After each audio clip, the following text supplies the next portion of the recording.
I know about your talk with Miranda. You do? She sent me a Priority 1 dispatch right after your conversation. I'm happy for you. Both of you. Thanks. But I'm only going to tell you this once. Don't screw this up. Because I would be very unhappy if you tried this out and then, I don't know, 6 weeks or 6 days later, I have to start splitting holidays between the two of you. All because things went south and you're not on speaking terms. That's not gonna happen, okay? And why are you even going there? We haven't even gone on a date yet. I just want you to know where I stand. I like my friends and I like our group. I don't want to lose that. Is that thing done yet? Yeah, it's wrapping up. Let's see. The relays along the primary EPS are blown. The backup relays are all intact. An EPS overload from the warp drive could cause that. But how did the shuttle end up dead in the water? Huh. Well, maybe the ship's data recorder can tell us something.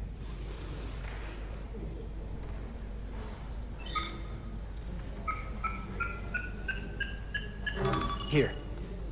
They were only about 8 minutes from their plotted warp point. No faults, just those warnings. What are they?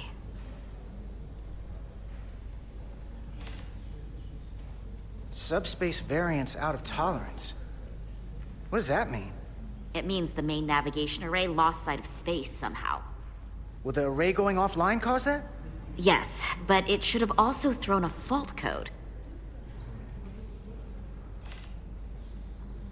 The warp field became inverted suddenly. I've seen this happen when the center warp coil cracks. A cracked warp coil throws a fault code. Still, we should take a look. There was a complete warp cascade failure. Wow. They're lucky the shuttle didn't turn inside out. Makes me think the computer panicked on the warp field equation. Any one of these failures should have thrown a fault. If it was caused by a system failure. None of this caused the relays to blow. Roll forward to when that happened. Yes, ma'am. So here, they take a moment to get their bearings and they attempt to re-engage the warp drive. There. That's the relays blowing. And look, there's another warp system alert. They're all the same. Subspace variance out of tolerance, or warp inversions. Finally, there's a complete warp cascade failure. Then it's one of two things. Either a warp coil is cracked or the navigation array is offline. That makes sense. Divide and conquer. You want to check the warp coils or the navigation array? I'll check the other. Let's not overcomplicate this. One of these systems is likely broken. I'll check the nacelles for a cracked coil.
checked every coil on the port nacelle for imbalances. If any coil in either engine were cracked, I would have detected it. So, it must be the navigation array. Except it's not. Checked and double-checked. Well, the readings don't lie. Here comes the security detail for the way team.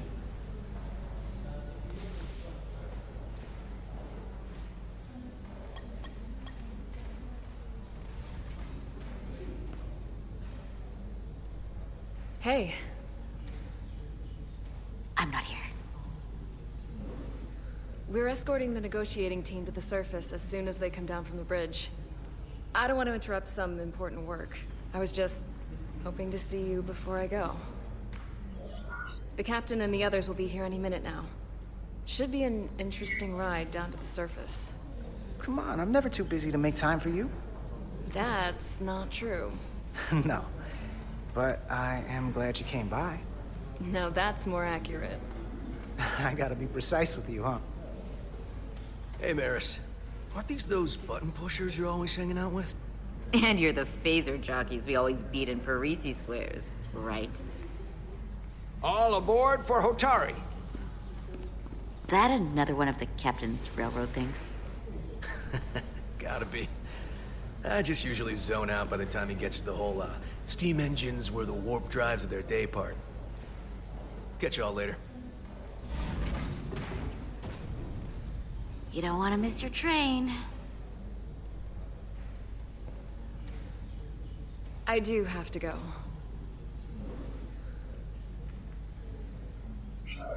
Not gonna lie, I'd rather not leave right now.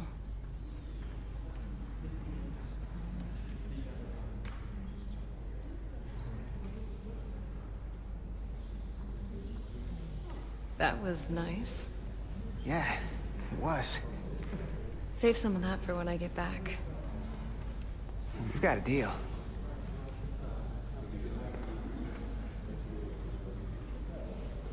Be seeing you.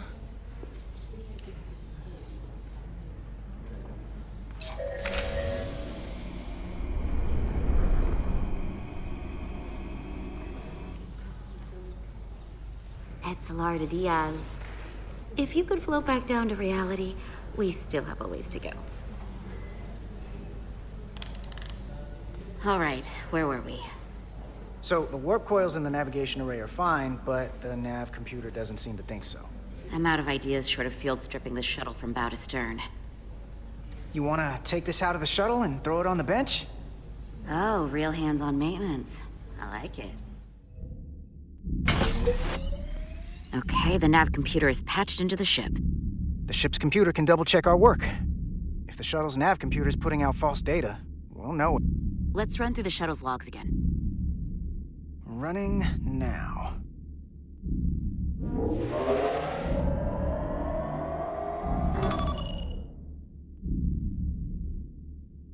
Same. Warp field inversion and a cascade failure. However, the Resolute computer doesn't show the same subspace variance. We're in the same conditions that the shuttle was in when it failed. Why wouldn't the ship's computer get a matching result? What if the subspace variance was a momentary occurrence? That's a possibility, and it would explain why the simulation under our current sensor readings failed to reproduce the issue. But a subspace anomaly strong enough to cause a warp field collapse would leave graviton ripples for days. Let's run with the momentary subspace variance theory for now. Roll forward to the shuttle's attempt to re-engage the warp drive. We need the conditions of space around the shuttle at the moment of warp failure. Resuming simulation.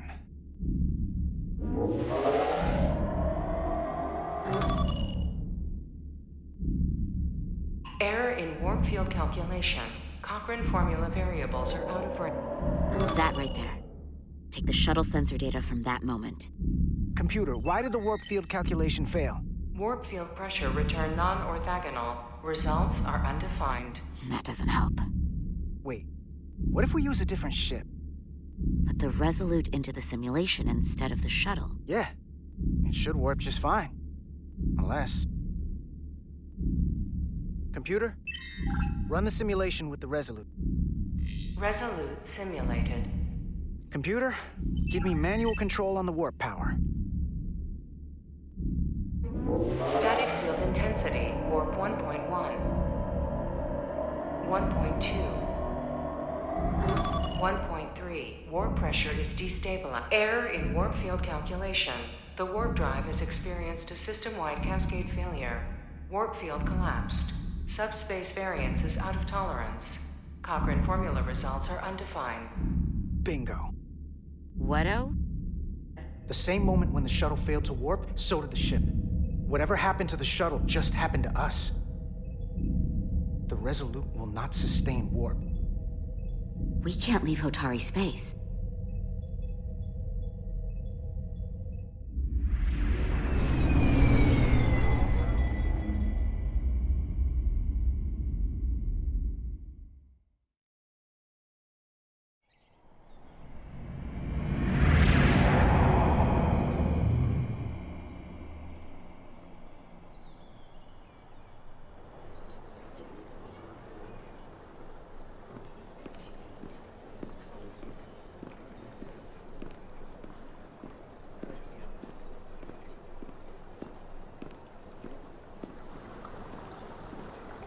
Ambassador Spock, Captain Solano, welcome to Hotari.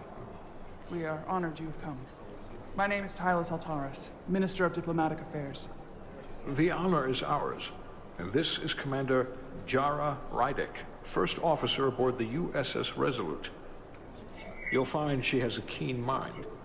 We are honored to be here, as representatives of the Federation. I'm so glad. These must be the representatives of the mighty Federation. The reigning authority in the galaxy. Or so we've been led to believe. Whether that's true or not remains to be seen. But, either way, we're grateful you've made the time to come to our little corner of the universe. And you are? This is Galvin, and this is Citron, the heroes of the revolt in the mines.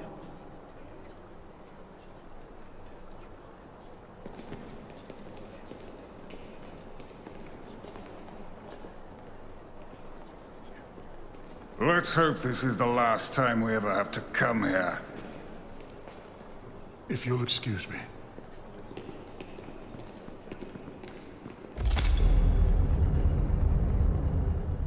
I think we're about to begin. Did you hear the arrogance from that guy? I don't know what we're walking into here, but that guy was something. That may be true. But let's keep an open mind going into the negotiations. Hopefully he's just one voice amongst many. Then let's hope he's the outlier. The Hotari have invited us as their guests, so we must show them the proper respect.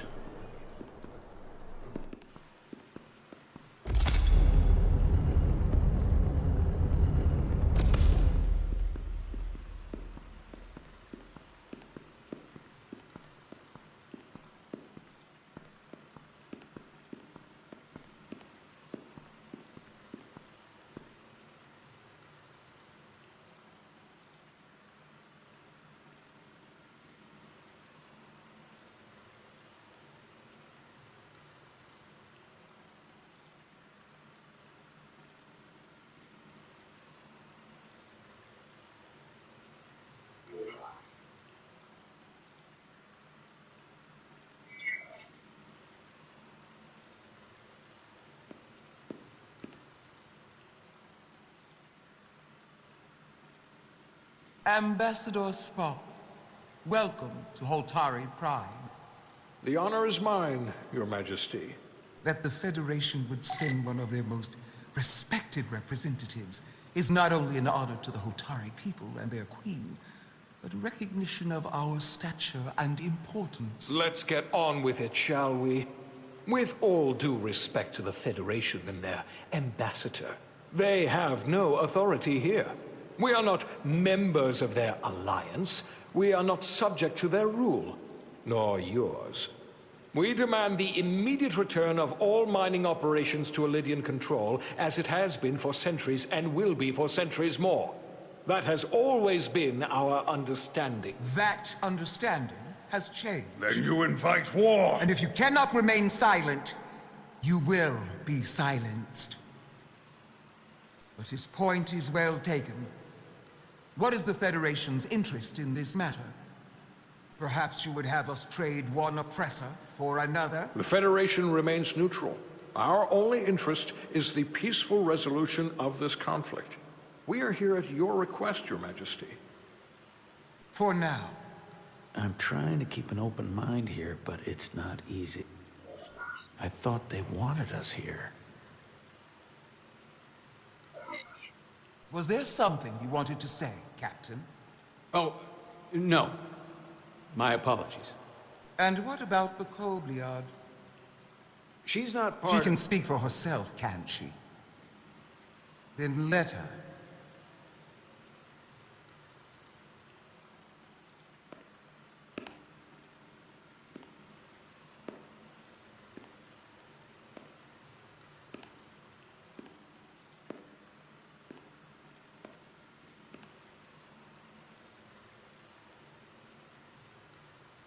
Now then, one should know their place.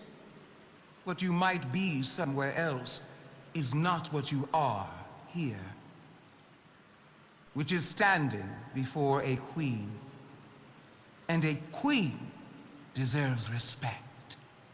A bow is not too much to ask. Is Hotari Prime, heart of the Hotari system. My apologies, Your Majesty. I meant no disrespect. Better. You are Kobliad. Your people suffered brutal treatment at the hands of the Cardassians. Their injustice towards the Kobliad is as unimaginable as it is unforgivable. Not unlike how we have been treated by the Elidians. As much as they'd have you believe they are the victims here, remember it was the Hotari who attacked us. Hundreds of innocent Elidians were slaughtered without mercy in those mines. The blood is on their hands, not ours. Quiet! If after all the Kobliad suffered, you finally had the chance to right that wrong, to get out from under their control, would you take it? Or would you negotiate a peace?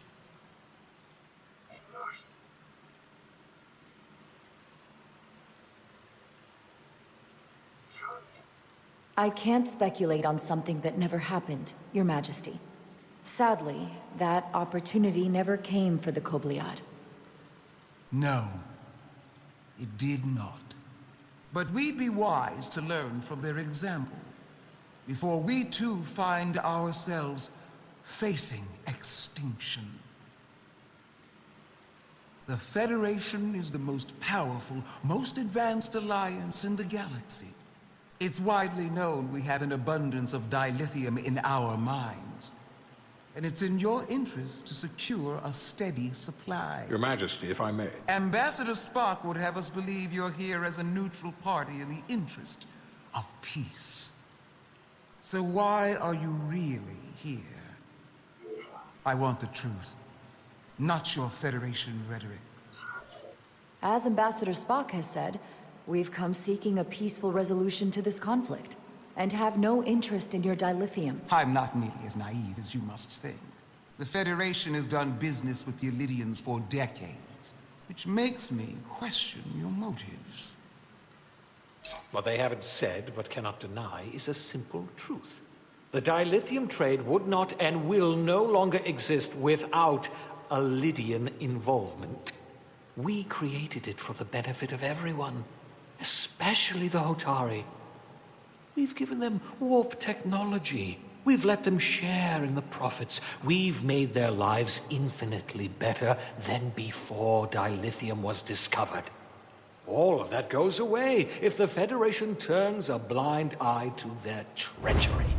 That is enough of your lies! The Hotari are quite capable of running the mines. We've done so for centuries. So tell me, who deserves control of the dilithium trade and the mines on Tau? Who should the Federation recognize? The Hotari or the Elidians? can only be one or the other, not both.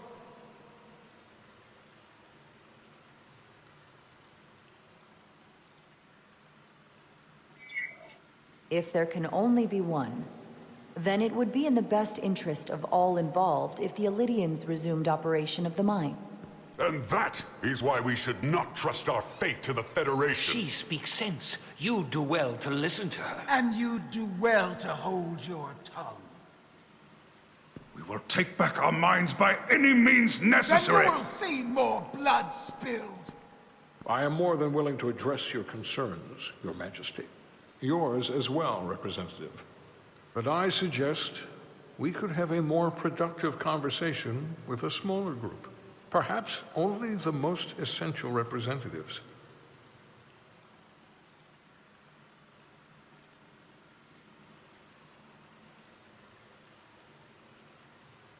I would agree, Ambassador Spock.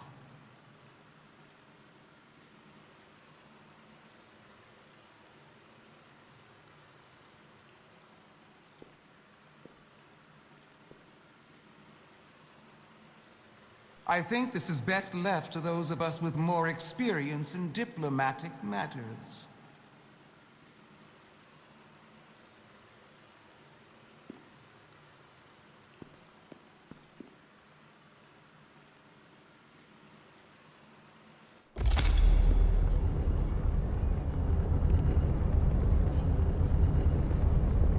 Spock and I will cover everything on the diplomatic front. You make nice with the locals and see if you can get some answers. We need to find out why the Hotari are so willing to risk war. What happened in those mines?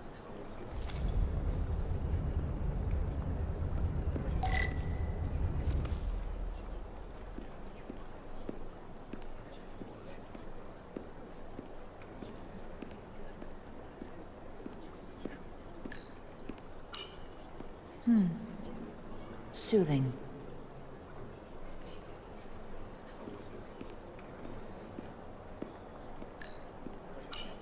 Commander, after hearing so much about the Federation's sense of fairness and justice, I was surprised that you sided with the Illydians. In all honesty, I expected more, especially from someone like you.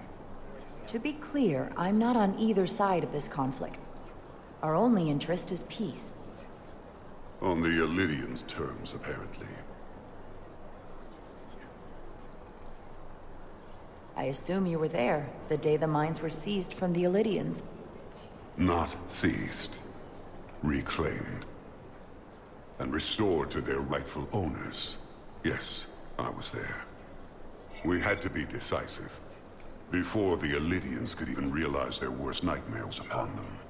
Were the Hotari miners armed during the revolt? I'm just trying to understand how it happened. If by that you mean armed with centuries of abuse and exploitation at the hands of the Illydians, then yes. Which doesn't really answer my question. We had them vastly overwhelmed from the start. They respect one thing above all else, and that is force. The greater the force, the more certain the outcome. Any talk of making peace is just that, and worth little without the strength to secure it. Which makes me wonder about your ship, the Resolute. Undoubtedly the Federation's finest warship. Ready to contend with anything the Illydians might have in store. Or is that not true? Maybe I've misjudged it. It wasn't designed as a warship. More for scientific research and exploration. But the Federation must have ships designed for war. Technically, they're Starfleet ships representing the Federation. But yes. I see. Sidron. A pleasure meeting you, Commander. I'm sure we'll cross paths again.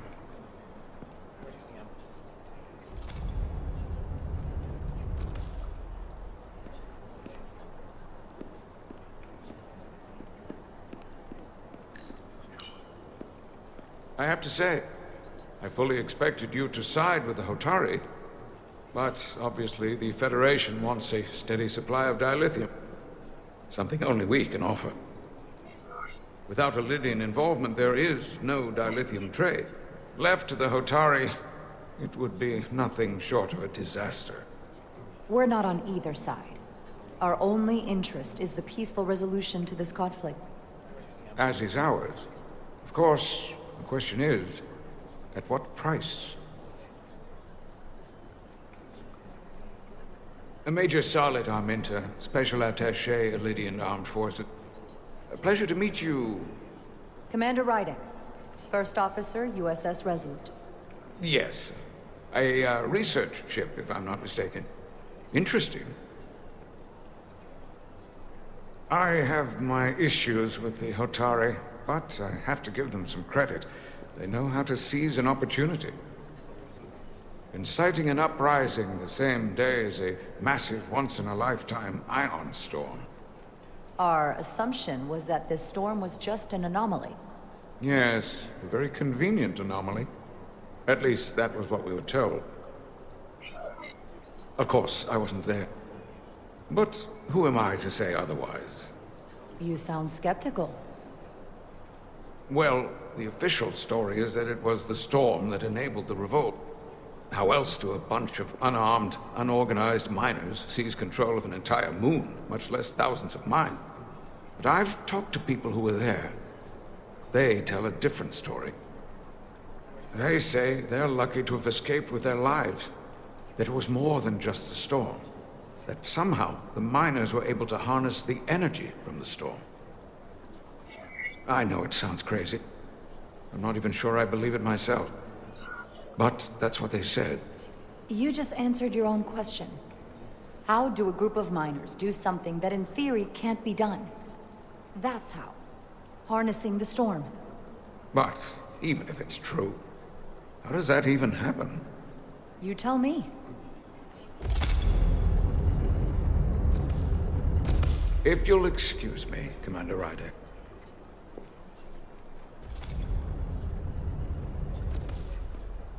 Commander, if I could have a quick word with you. Of course. Commander Rydek, I have to admit, I was surprised when you said the Illidians should control the dilithium trade. I was under the assumption the Federation was neutral. But maybe I was wrong. I can assure you, we aren't on anyone's side. We are and will remain completely neutral. You have my word. I hope that's true. For all of our sakes. I saw you speaking with the Illidian. I'm sure they're painting themselves as the victims. The Illidians are under the impression the Hotari are somehow the cause of the ion storm. Which I'm sure they attribute to our lack of experience or sheer inferiority. But we are as much the victims of this horrific storm as they are. For the first time in our history, the Hotari have the upper hand. We see ourselves as strong instead of downtrodden. New voices have risen up. Old voices shouted down. Galvin and Sidron have become national heroes. Now, they have the Queen's ear. Better or worse, depending on your perspective. I get the sense you don't exactly trust them. They're miners, not diplomats. I don't trust their instincts, which are leading us to war. My fear has been that the Illidians will launch an attack and crush us. You've seen their starship, no doubt. They could have retaken the mines whenever they wanted to, but it never happened. And as strange as this may sound, I'd almost say they're afraid. I just don't know what they're afraid of. It's still the same bluster and bravado you would expect from them. Do you think it has something to do with the ion storm? Right now, it's stronger than ever, isn't it? It's entirely possible. I'm not a scientist, but I do know the storm has knocked out all kinds of systems. So maybe the Illidians weren't willing to risk their ships, given all the interference.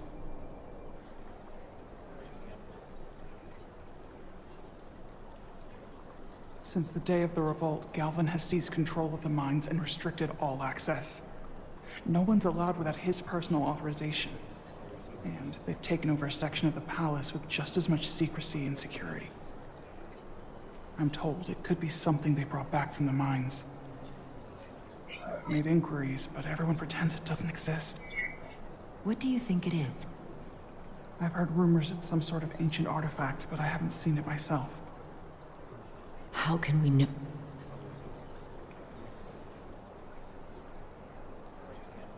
I'd better see what's happening. Do you think you can find out what they're hiding? I need to see proof of something before I can make my case to the Federation. I can try, but even if I found it, I might not know what to make of it. Take this. You can use it to capture whatever you find, and then send it to me.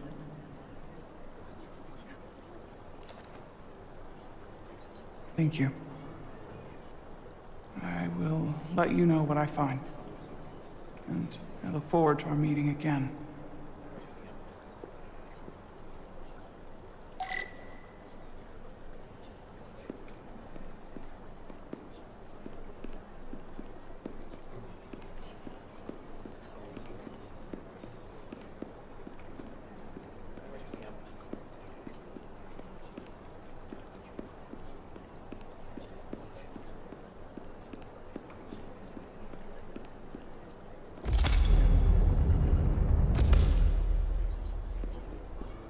Well, that was a disaster. What happened?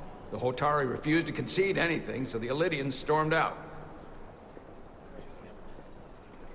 The Hotari did not invite us here as peacekeepers. I hope your efforts were more fruitful than ours.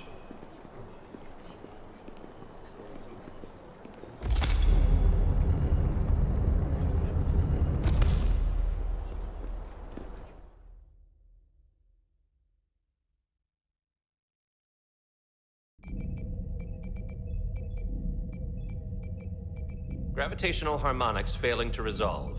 Warp bubble stability degrading. Increase output to maximum. Increasing warp output to maximum. It's happening again.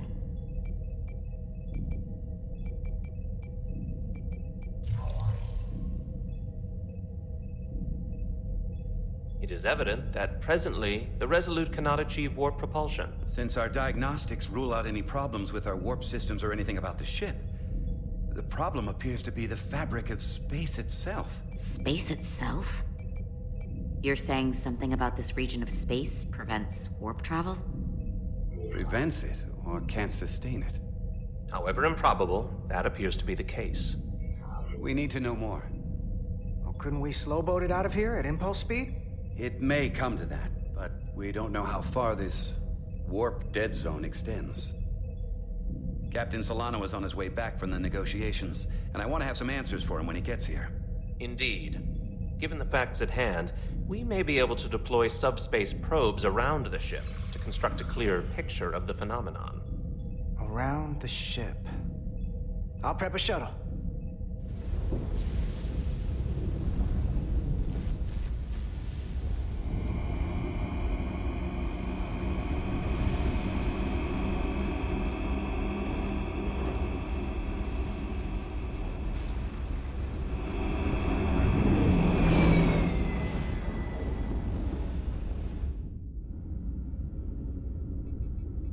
I'm setting up a waypoint at a distance roughly corresponding to the edge of our warp field.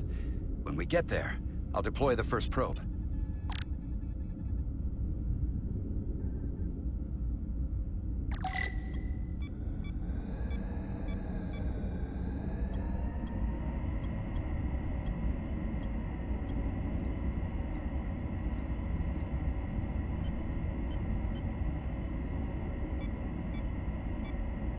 Commander Westbrook, the Resolute systems are calibrated to receive the probe's readings. We are standing by to reproduce the warp field collapse after the first probe is deployed. Thank you, Mr. Chovak. We'll be in position shortly. And, Mr. Diaz, do take care in piloting the shuttlecraft. Now is not the time to indulge in the human penchant for joyriding.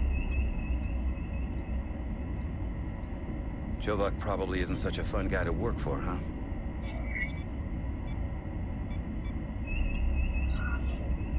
Nah, Lieutenant Commander Chovak's not so bad. You know, once you get used to him. And, I've learned a lot working under him.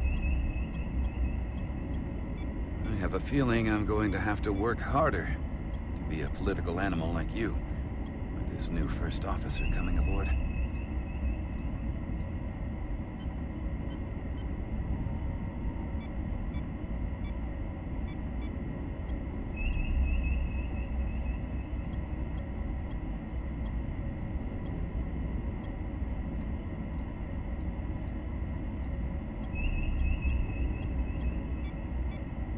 This is far enough.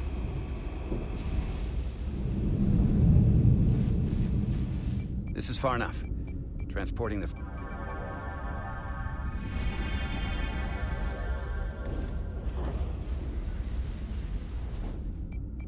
Westbrook here. The first probe is deployed. Understood. We are reading it. We are about to replay the simulation.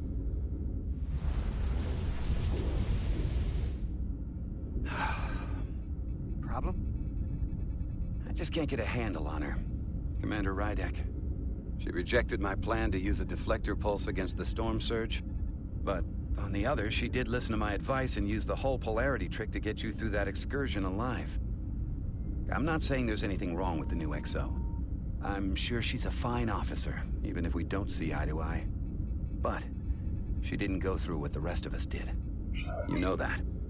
And it's hard to figure out why she'd be the one Solano chose instead of, well, one of us. I've heard some good things. You should at least give her a chance. I'll take that under advisement. Test is running. Warp field collapse in 3, 2, 1, mark.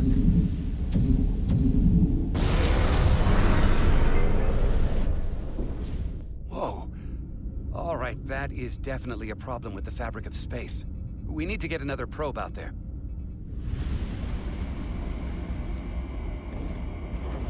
With 2 points of data, the Resolute and the probe, we've managed to get an interference pattern. I'm setting a waypoint to a particularly strong area of interference. We'll deploy the second probe there.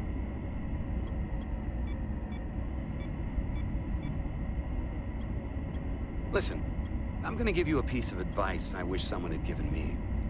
Make sure you're never just one thing. And don't get so focused on what's in front of your face that you lose sight of the big picture. Before Rydek showed up, the captain pulled me into his ready room and told me he didn't think I had the people skills to be first officer. What a load of crap. I mean, if he'd said that about Chovak, sure. Is that why you're being so friendly to me? Politics? That would be clever, but I think you give me more credit than the captain does. You're all right, Diaz. And you've got potential. You're a capable engineer. You're good in the field. Keep up the good work, and who knows? A solid jack of all departments like you could be Commander-in-Chief of Starfleet one day. Hell, Admiral Jellicoe started as a shuttle pilot. And there are places to go in the enlisted ranks, too. You know, I'd be the best leader Starfleet ever had. Lower decks always have to fix all the problems Command causes. Maybe I'd just save everybody some steps. Well, don't forget about us little people when you're running things. Of course not. You gotta remember where you came from.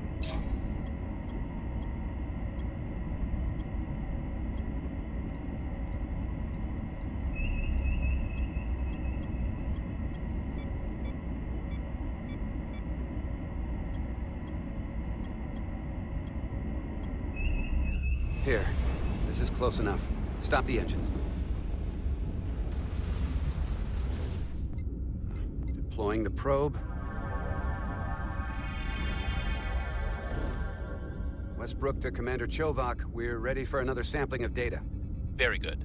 Running the simulation again. Warp field collapse in 3, 2, 1, mark. There it is again. I saw it. It seems to be directional. Well, what about the scans? Anything?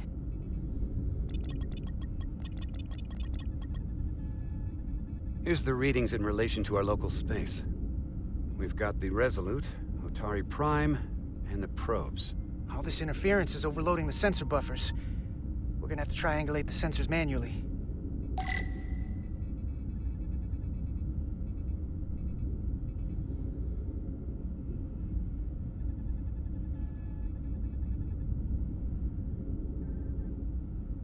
We got something. These markers indicate peaks in the gravimetric interference patterns. Let's see if I can find some more.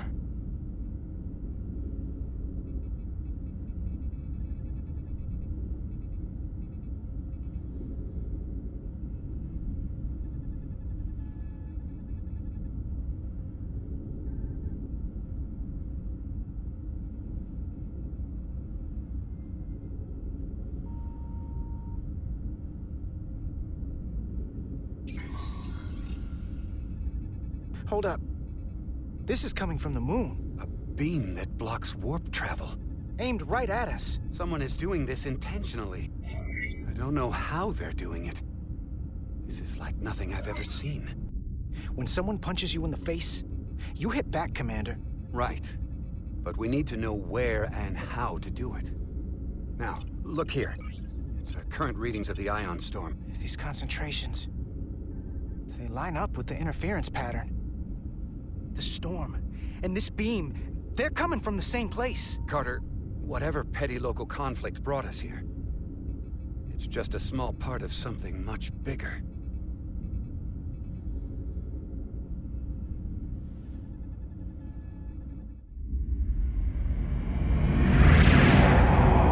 Presently, we don't have an explanation for how they're doing this. But one thing is clear. This is no fluke. Thank you, Mr. Westbrook. I want a full briefing when I'm back on board. Solano out. A targeted weapon that inhibits warp travel. Coming from the moon Tau. That would explain the difficulties my shuttle encountered. More importantly, the tenor of the Hotari during the negotiations. And here I thought the Elydians would be the problem. Coming to peace talks in a warship. This wasn't supposed to be so complicated.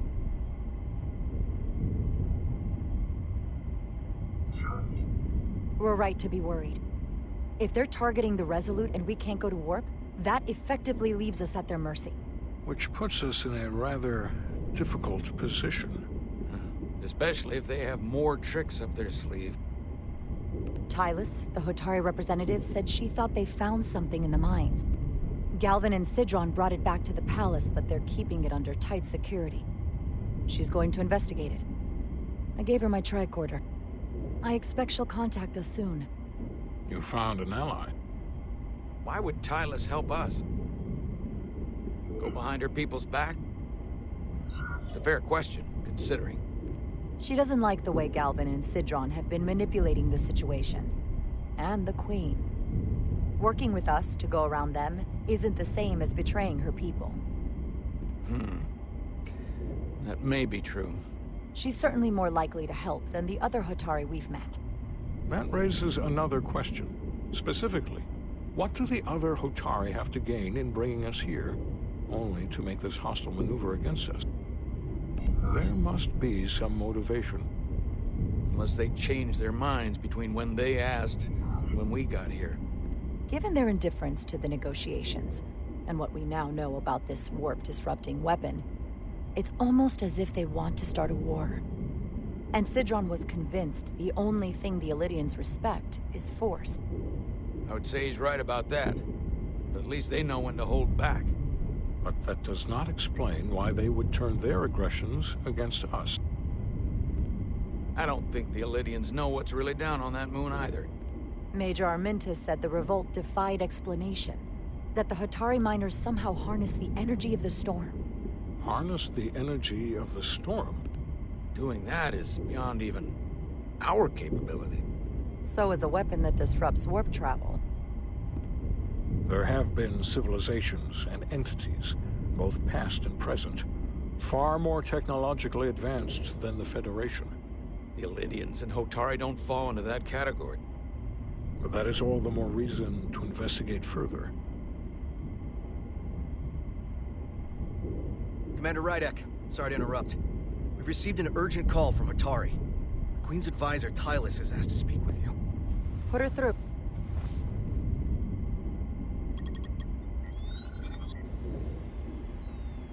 Galvin and Sidron are still with the Queen.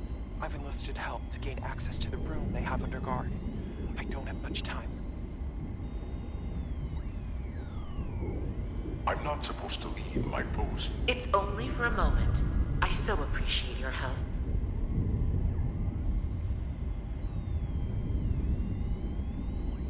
I found something. I'm sending you a scan.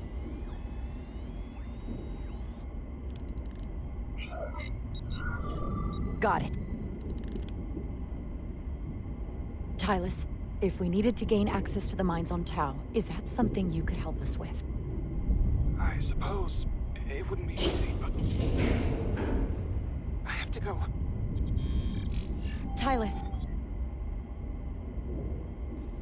Can we reconnect? Sorry, Captain. We've lost all contact. We can only hope she escaped without harm. It was hard to tell. We have to help her. Send another shuttle. We're not or maybe... doing anything yet. Not until we know more. Let's see the scan of whatever the hell that was.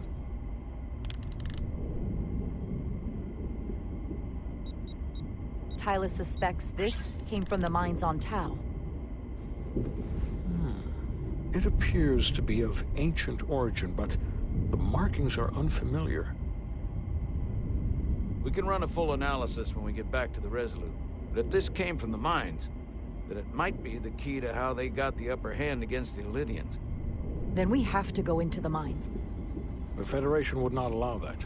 We were, after all, sent here to be a neutral party in a peace negotiation. However, we could demonstrate that the Hotari have acted in bad faith, which would enable us to investigate the mines on Tau with full justification. But of course, we would need conclusive proof before taking action. Otherwise, it could put us in a difficult position. Whatever this artifact is may be proof enough. At least to satisfy the Federation. Especially if we can show the Hotari are controlling the warp disruption. And targeting the Resolute. We may have a better understanding once we analyze the device. But a mission to the mines, covert or otherwise, is not out of the question. And I will handle the Federation.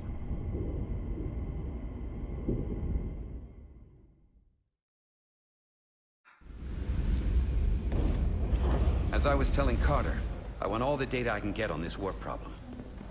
And the negotiating team's shuttle has been recording data all the way back from Hotari. Even better than our probes. So pull the sensor and engine ISOs from the Melville when it sets down. Will do. I'll join you and Chovak down in engineering to run another analysis after the briefing.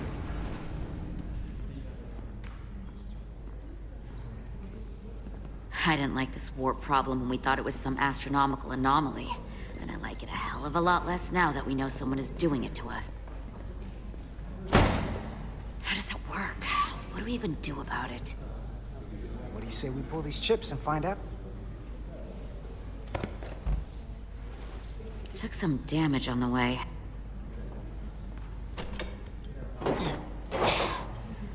That ionic interference scored the hull plating. Might be some micro welds. Let's try pulling together. All right. 3, 2, 1. It won't budge. Gotta be the storm damage. We need to... Welcome back. Any excitement down on the surface? Excitement? No. Nothing like that. Hey, can you hand me the EJ7 interlock? From the toolbox. I don't know what that is. Not much use for one on a security detail, huh? Carter? Yeah, I'll get it.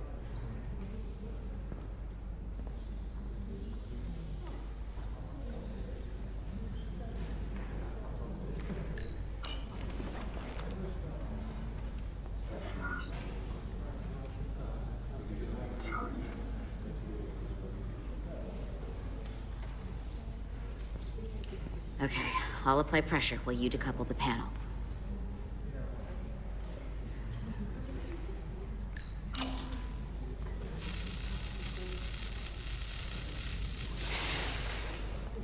Here, I'll help.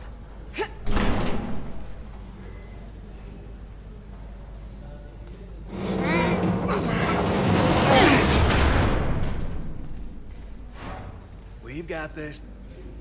Open up and say ah. Thanks for the hand. We have to get these isolinear chips down to engineering. No problem. You really know everything about these ships, don't you? The tools, the systems. Like a walking Starfleet technical manual. Well, what can I say? I'm good at what I do. I can see that. Come on, start pulling chips.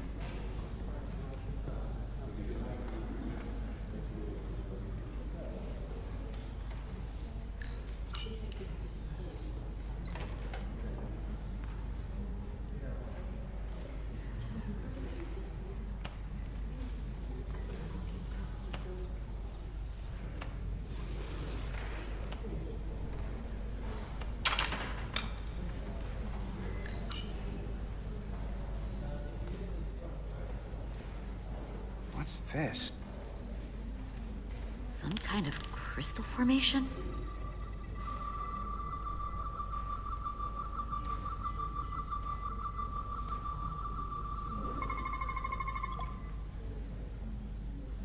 Whoa.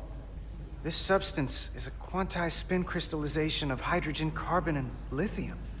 It's emitting tetrametric pulses at an interval of 3.8422 seconds. Quantized crystallization isn't natural. I mean, it's only theoretical as a means to engineer matter on a subatomic level. What's it doing in there?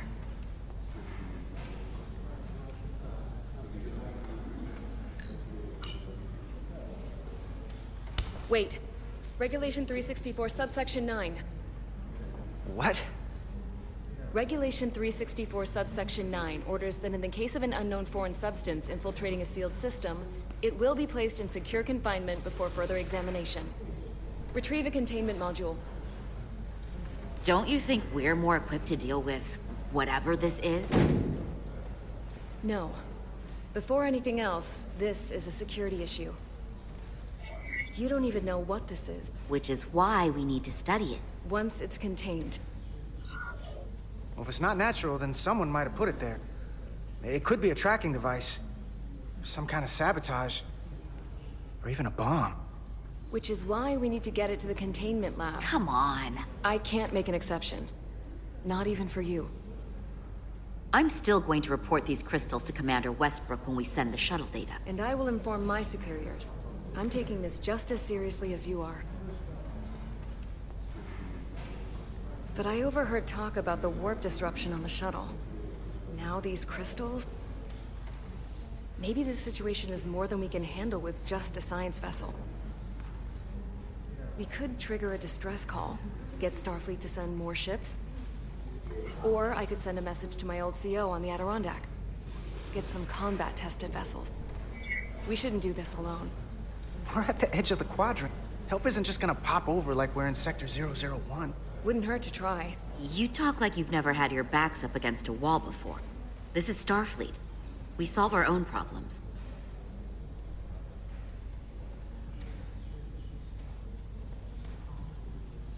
Okay, stand back.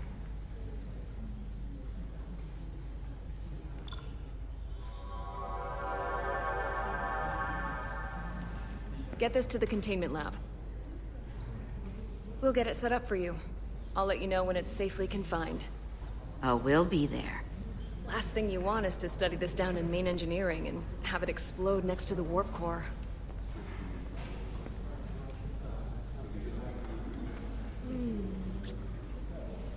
Almost forgot.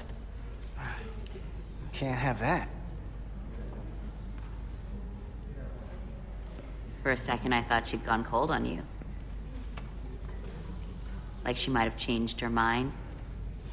But I guess this whole situation has her spooked. Maybe she knows more than us? Or it's because this is all happening so fast?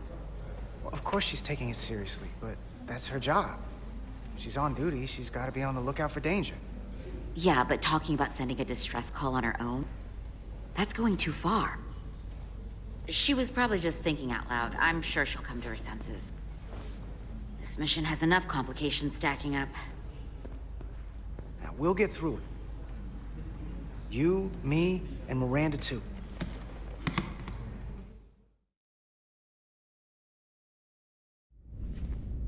Commander Rydek was able to work behind the scenes during the negotiations and made contact with a representative from the Hotari delegation named Tylus. She mentioned an unusual artifact of unknown origin being held under tight security within the Hotari Palace, which she believes came from the mines on Tau. Now, this artifact might have a connection to the revolt, to the storm, and to the warp disruption we now know has been targeted at the Resolute. Commander Rydek, if you want to take it from here. Of course. Tylus managed to infiltrate the heavily guarded location within the palace and sent us these scans using my tricorder. It appears to be some sort of control panel, possibly connected to the warp disruption weapon originating on Tau. Of particular interest is this symbol, which we couldn't identify the origin of. The Federation database has records from a vast number of civilizations. If anyone from Starfleet has come across this before, the system should recognize it. Cross-referencing with Federation records. Displaying symbols from Federation database with a 90% probability of match or higher. Select a symbol to further analyze.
.2% match. Got it.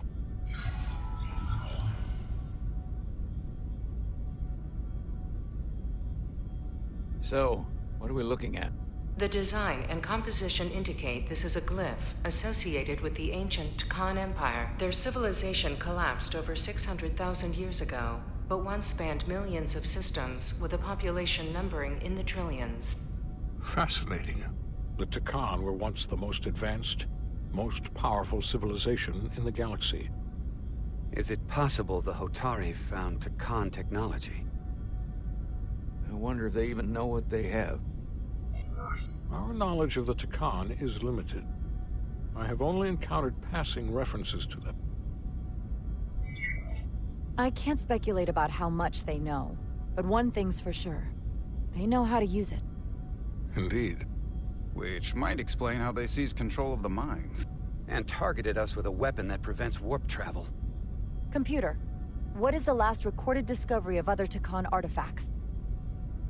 On stardate 41386.4, the USS Enterprise D under the command of Captain Jean-Luc Picard discovered a Tkon outpost in the Delphi Ardus. According to the mission summary, an unbreakable energy-draining field was deployed against the Enterprise and a Ferengi ship. The Enterprise was only able to escape after negotiating their release with an entity known as Portal 63, Guardian of the Tkon Empire. Unbreakable energy draining field. It starts to make sense. What else is there? There's a lot here. Let's take it piece by piece. Select the aspect you wish to learn more about. Someone from the Tkon Empire is actually still around. Or at least was, 16 years ago. Computer, what other information do you have on Portal 63, Guardian of the Tkon Empire? The entity known as Portal 63 is of an unknown nature. A biped humanoid, he was unaware that the Tkon Empire no longer existed at the time of the encounter. He was able to control the crystal-based technology of the Tkon outpost through apparent telepathic means. It was by his choice that the Enterprise was released from the energy draining field after Commander William T. Riker of the Away Team argued on behalf of both Starfleet and the Ferengi. Telepathic control of their technology. As I have said, They were the most advanced civilization in the galaxy. What sort of planet is Delphi Ardu 4? Delphi Ardu 4 is an M-class planet, a barren rocky world with little to no vegetation and frequent ion storms. The giant crystals that grow there absorb energy, but it is not understood how they do so. The entire Delphi Ardu system, consisting of 11 planets, was considered completely uninhabited until the encounter with Portal 6-3. Frequent ion storms. That can't just be a coincidence.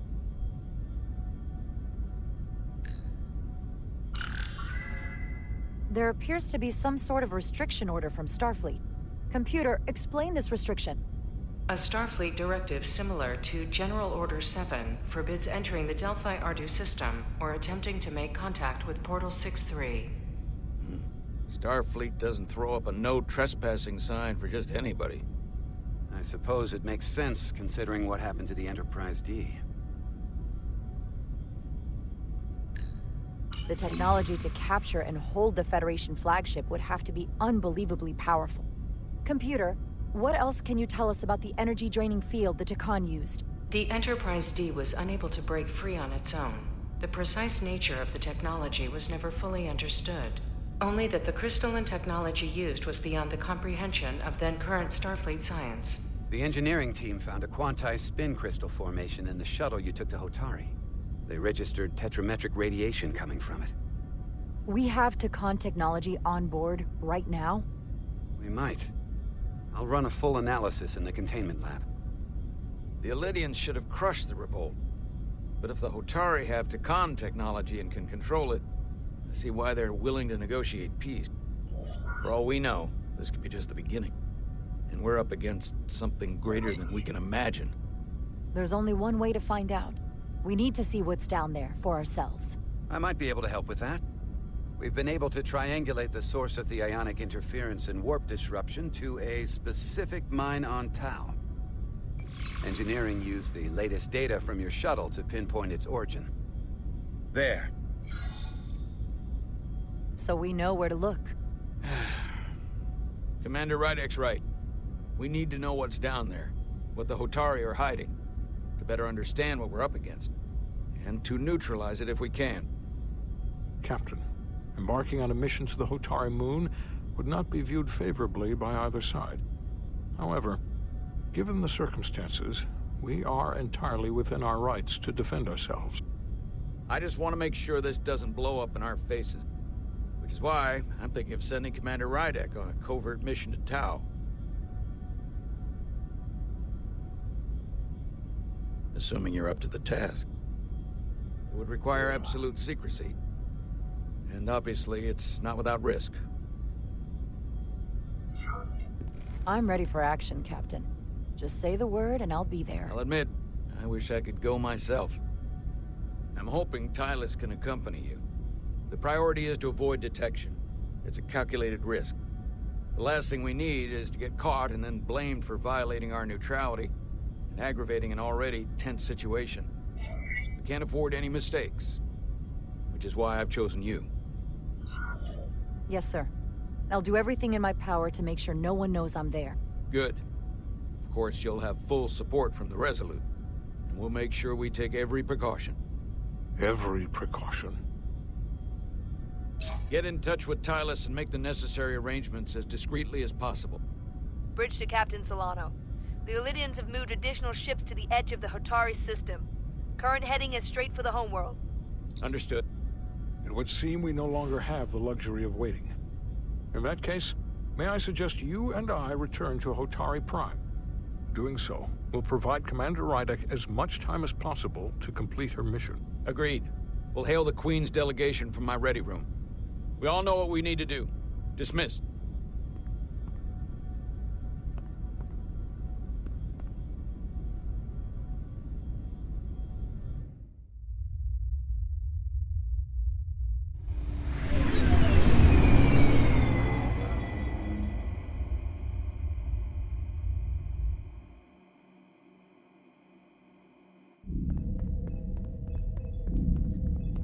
Petty Officers Diaz and Ed Solar, Where is the crystal formation that you found in the shuttle?